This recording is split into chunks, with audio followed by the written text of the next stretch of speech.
Namaste, welcome to my kitchen.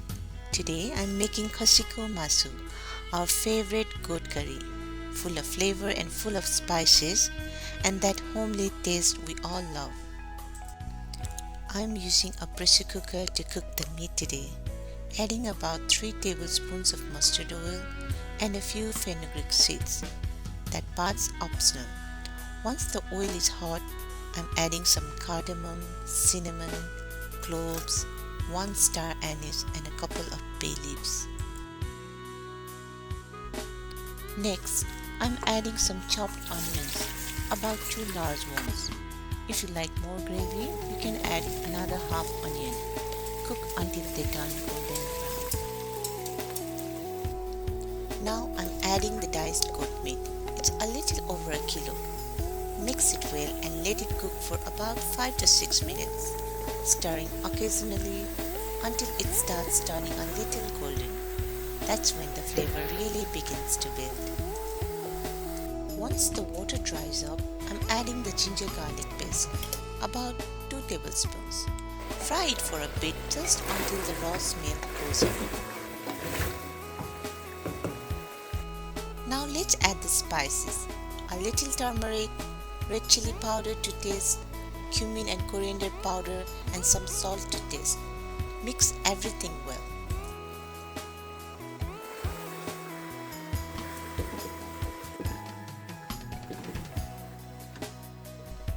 After a while, add about 1.5 tablespoons of meat masala for that beautiful color and some spicy kick.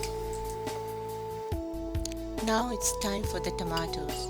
1 medium tomato should do. Stir everything nicely and let it cook until the tomatoes soften.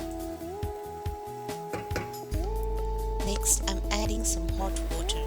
The amount really depends on how much gravy you like.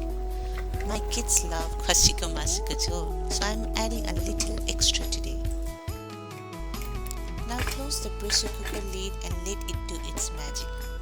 I normally let it whistle 4 to 5 times depending on how soft and tender you like the meat.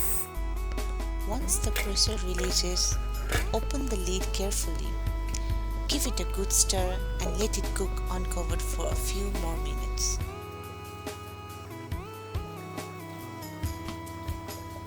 Finally, I'm adding some fresh chopped corianders, and that's it. Our Nepali style Khasiko Masu is ready. Spicy, hearty and full of love. Perfect for dasai, tihar or any special family meal at home. Khasiko Masu always reminds me of our Saturdays in Kathmandu, those cozy family meals we all looked forward to.